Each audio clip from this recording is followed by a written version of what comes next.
ನಮಸ್ಕಾರ ಸ್ನೇಹಿತರ.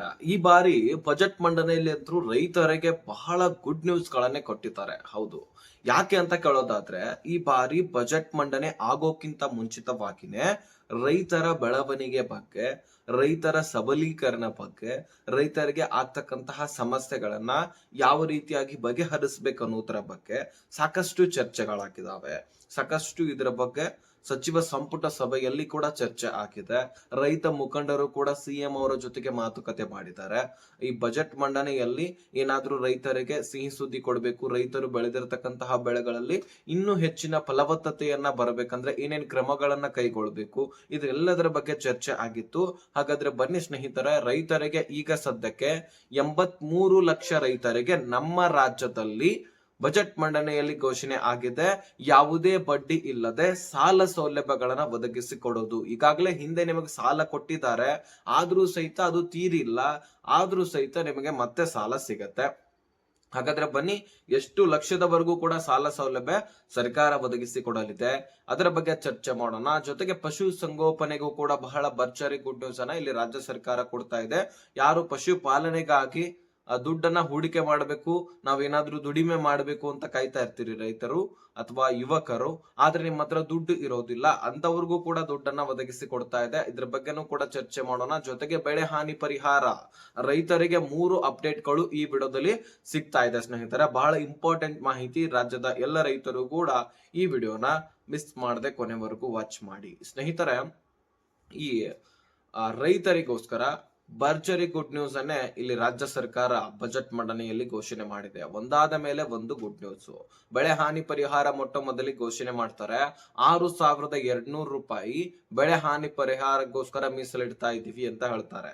ಸಿಎಂ ಸಿದ್ದರಾಮಯ್ಯನವ್ರು ಹೇಳ್ತಾರೆ, ಬೆಳೆ ಹಾನಿ ಪರಿಹಾರ ಇದೀಗ ಆಲ್ರೆಡಿ ಕೊಡಬೇಕಾಗಿತ್ತು, ಆದ್ರೆ ಸಮಯದ ಒಂದು ಸರಿಯಾಗಿ ಕೊಡ್ಲಿಲ್ಲ ನಾವು, ಇದು ಬಹಳ ತಡ ಕೂಡ ಆಗಿದೆ.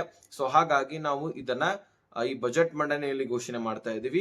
6,200 ಕೋಟಿಯಷ್ಟು ದುಡ್ಡನ್ನ ಈ ಬೆಳೆ ಹಾನಿ ಪರಿಹಾರಕ್ಕೋಸ್ಕರ 51 ಲಕ್ಷ ರೈತರಿಗೆ ಬೆಳೆ ಹಾನಿ ಪರಿಹಾರ ಕೊಡ್ತಾ ಇದೀವಿ ಅಂತ ಹೇಳ್ತಾರೆ. ಒಂದು ನೀರಾವರಿ ಭೂಮಿಗಳಿಗೆ 31,500 ತನಕ ಪ್ರತಿಯೊಂದು ಹೆಕ್ಟರ್ಗೆ ಜಮಾ ಆಗಲಿದೆ. ಇನ್ನು NDRF ಕುಸ್ಕಿ ಜಮೀನುಗಳನ್ನು ಕೂಡ ಹೊಂದಿರ್ತಾರೆ, ಅಂತಹ ಭೂಮಿಗಳಿಗೆ 21,500 ತನಕ ಹೈಯೆಸ್ಟ್ ಜಮಾ ಆಗಲಿದೆ ಈ ಬೆಳೆ ಹಾನಿ ಪರಿಹಾರ. ಹಾಗಾದ್ರೆ ನಿಮ್ಮ ಒಂದು ಬೆಳೆಗಳು ಕೂಡ ಹಾನಿ ಆಗಿದ್ರೆ ನಿಮಗೆ ಪರಿಹಾರ ಇನ್ನೂ ಕೂಡ ಸಿಕ್ಕಿಲ್ಲ ಅಂದ್ರೆ ಸೊ ನೀವು ಒಂದು ಕೆಲಸ ಮಾಡಬಹುದು, ನಿಮ್ಮ ಹತ್ತಿರದ ರೈತ ಸಂಪರ್ಕ ಕೇಂದ್ರಕ್ಕೆ ಹೋಗಿ ಭೇಟಿ ಕೊಡಬಹುದು ಅಥವಾ ಗ್ರಾಮ ಪಂಚಾಯಿತಿಗಳಿಗೂ ಕೂಡ ಹೋಗಿ ಭೇಟಿ ಕೊಡಬಹುದು. ಅಲ್ಲಿರ್ತಕ್ಕಂತಹ ಅಧಿಕಾರಿಗಳು ನಿಮ್ಮ ಡಾಕ್ಯುಮೆಂಟ್ಸ್ ಪರಿಶೀಲನೆ ಮಾಡಿ ಹಾಗೆ ಹೋಗೋದಲ್ಲ, ಮತ್ತೆ ಬೆಳೆ ಹಾನಿ ಆಗಿರ್ತಕ್ಕಂತಹ ಒಂದು ವಿಡಿಯೋಸ್ ಫೋಟೋಸ್ ಗಳನ್ನ ತೆಗೆದುಕೊಳ್ಳಿ. ತದನಂತರ ಅಲ್ಲಿರ್ತಕ್ಕಂತಹ ಅಧಿಕಾರಿಗಳಿಗೆ ನೀವು ತೋರಿಸಿದ್ದೆ ಆದ್ರೆ ಅವರು ವೆರಿಫೈ ಮಾಡ್ತಾರೆ, ಮೇಲಧಿಕಾರಿಗಳಿಗೆ ಕಳಿಸ್ತಾರೆ, ನಿಮಗೆ ಬೆಳೆ ಹಾನಿ ಪರಿಹಾರ ಜಮಾ ಆಗುವ ಹಾಗೆ ಮಾಡಿ ಕೊಡ್ತಾರೆ. ಇದರ ಬಗ್ಗೆ ಸಿಂಪಲ್ ಆಗಿ ನಾನು ಹೇಳಿದ್ದೀನಿ, ಶಾರ್ಟ್ ಕಟ್ ಆಗಿ, ಬಹಳ ಉದ್ದಕ್ಕೆ ಏನ್ ಹೇಳೋದು ಅವಶ್ಯಕತೆ ಇಲ್ಲ, ಶಾರ್ಟ್ ಕಟ್ ಆಗಿ ತಿಳಿಸಿದ್ದೀನಿ. ಜಂಟಿ ಸರ್ವೆ ಕೂಡ ಆಗೋದ ಅತ್ಯವಶ್ಯಕ, ಅದಕ್ಕಾಗಿನೇ ನೀವು ಗ್ರಾಮ ಪಂಚಾಯತ್ಗಳಿಗೆ ಹೋಗಿ ಭೇಟಿ ಕೊಡಬೇಕಾಗತ್ತೆ. ಇನ್ನು ಬೆಳೆ ಹಾನಿ ಪರಿಹಾರ ಆಲ್ರೆಡಿ ಜಮಾ ಆಗ್ಲಿಕ್ಕೆ ಪ್ರಾರಂಭ ಆಲ್ರೆಡಿ ಆಗಿತ್ತು, ಜಮಾ ಕೂಡ ಆಗ್ತಾ ಇದೆ. ಇನ್ನು ಕೆಲವೊಂದಷ್ಟು ಜನ ಬಾಕಿ ಉಳಿದಿದ್ದಾರೆ, ಅವ್ರಿಗೂ ಕೂಡ ಜಮಾ ಆಗತ್ತೆ. ನಿಮ್ಮ ಪಹಣಿಗೆ ಆಧಾರ್ ಕಾರ್ಡ್ ಕೂಡ ಲಿಂಕ್ ಆಗ್ಬೇಕು ಈ ಬೆಳೆ ಹಾನಿ ಪರಿಹಾರ ಬೇಕಂದ್ರೆ. ಇನ್ನು ಮುಖ್ಯವಾಗಿ ಇಂಪಾರ್ಟೆಂಟ್ ಮಾಹಿತಿ ಏನಪ್ಪಾ ಅಂದ್ರೆ, ಸುಮಾರು 83 ಲಕ್ಷ ರೈತರಿಗೆ ಯಾವುದೇ ಬಡ್ಡಿ ಇಲ್ಲದೆ ಸರ್ಕಾರ ಸಾಲವನ್ನ ಒದಗಿಸಿ ಕೊಡ್ತಾ ಇದೆ ಸ್ನೇಹಿತರೆ. ಹೌದು, ಯಾವುದೇ ಬಡ್ಡಿ ಇಲ್ಲದೆ ನಿಮಗೆ ಸಾಲವನ್ನ ಒದಗಿಸಿ ಕೊಡ್ತಾ ಇದೆ. ಹಾಗಾದ್ರೆ ನಿಮಗೆ ಬಡ್ಡಿ ಇಲ್ಲದೆ ಸಾಲವನ್ನ ಕೊಡ್ತಾ ಇದೆ ಸರ್ಕಾರ, ಆದ್ರೆ ಇದಕ್ಕೆ ಅಪ್ಲಿಕೇಶನ್ ಇನ್ನೂ ಕೂಡ ಬಿಟ್ಟಿಲ್ಲ. ಬಜೆಟ್ ಮಂಡನೆಯಲ್ಲಿ ಘೋಷಣೆ ಮಾತ್ರ ಖಂಡಿತವಾಗ್ಲೂ ಆಗಿದೆ. ಸೊ ನಾನು ಬಹಳ ದಿನದ ಹಿಂದೆನೂ ಕೂಡ ಇದ್ರ ಬಗ್ಗೆ ವಿಡಿಯೋ ಮಾಡಿ ತಿಳಿಸಿದ್ದೆ. ಬಜೆಟ್ ಮಂಡನೆ ಆದ ತಕ್ಷಣವೇ ಮಾರ್ಚ್ 6ನೇ ತಾರೀಕು ಬಜೆಟ್ ಮಂಡನೆ ಆಗುತ್ತೆ, ಹಾಗಾಗಿ ಈಗ ಅಪ್ಲಿಕೇಶನ್ ಕೆಲವೊಂದಿಷ್ಟು ತಿಂಗಳಲ್ಲಿ ಬಿಡ್ತೇವೆ ಅಂತ ಹೇಳಿದ್ರು. ಹಾಗಾದ್ರೆ ಇದಕ್ಕೋಸ್ಕರ ಸೇವಾ ಸಿಂಧು ಪೋರ್ಟಲ್ ನಲ್ಲಿ ಅಪ್ಲಿಕೇಶನ್ ಅಪ್ಲೈ ಮಾಡ್ಲಿಕ್ಕೆ ಅವಕಾಶ ಮಾಡಿ ಕೊಡ್ತಾರ ಅಥವಾ ಸಪರೇಟ್ ಆಗಿ ವೆಬ್ಸೈಟ್ ಕ್ರಿಯೇಟ್ ಮಾಡ್ತಾರ ಅಂತ ಕಾಯ್ದು ನೋಡ್ಬೇಕಾಗಿದೆ. ಆದ್ರೆ ಇಲ್ಲಿ ನಿಮಗೆ ಸಾಲವನ್ನ ಒದಗಿಸಿ ಕೊಡ್ಲಿಕ್ಕೆ ಬರೀ ಬಡ ಜನರಿಗೆ ಅಥವಾ ಸಣ್ಣ ಪುಟ್ಟ ರೈತರಿಗೆ ಮಾತ್ರ ಅಲ್ಲ, ದೊಡ್ಡ ದೊಡ್ಡ ರೈತರಿಗೂ ಕೂಡ ಇಲ್ಲಿ ಸಾಲವನ್ನ ಒದಗಿಸಿ ಕೊಡ್ತಾರೆ. ಯಾವುದೇ ಬಡ್ಡಿ ಇಲ್ಲದೆ ನೀವು ಸಾಲವನ್ನ ಪಡ್ಕೊಳ್ಬಹುದು. ಇದಕ್ಕೋಸ್ಕರ ಡಾಕ್ಯುಮೆಂಟ್ಸ್ ಗಳನ್ನು ಕೂಡ ಸರ್ಕಾರ ಇನ್ನೂ ಕೂಡ ಹೇಳಿಲ್ಲ.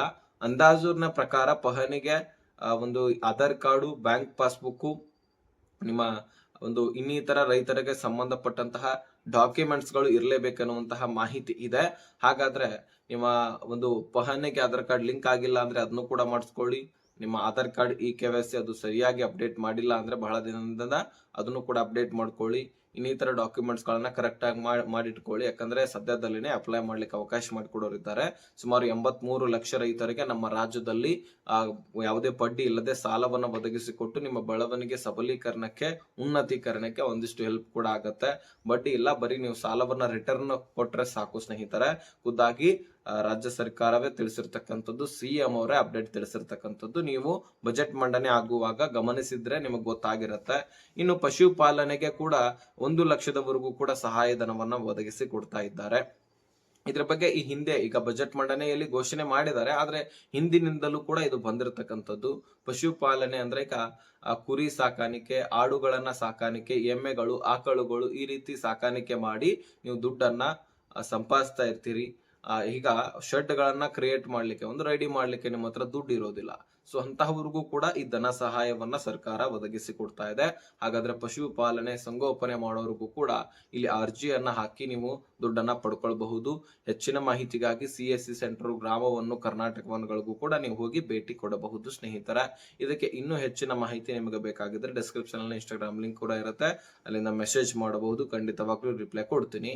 ಸೊ ಈ ವಿಷಯವನ್ನ ಆದಷ್ಟು ಎಲ್ಲ ರೈತರಿಗೆ ಶೇರ್ ಮಾಡೋರಿಗೂ ಕೂಡ ಈ ಮಾಹಿತಿ ಅರ್ಥ ಆಗ್ಲಿ. ಸದ್ಯದಲ್ಲಿನೇ ಅಪ್ಲೈ ಬಿಡೋರಿದ್ದಾರೆ. ಅಪ್ಲಿಕೇಶನ್ ಬಿಟ್ಟ ತಕ್ಷಣ ಮತ್ತೊಂದು ವಿಡಿಯೋದಲ್ಲಿ ತಿಳಿಸ್ಕೊಡ್ತೀನಿ, ಅಲ್ಲಿಂದ ನೀವು ಅಪ್ಲೈ ಮಾಡಬಹುದು. ಅದಕ್ಕಾಗಿ ಸಬ್ಸ್ಕ್ರೈಬ್ ಮಾಡಿಕೊಂಡು ನೋಟಿಫಿಕೇಶನ್ ಆಲ್ ಅಂತ ಸೆಟ್ ಮಾಡ್ಕೊಳ್ಳಿ.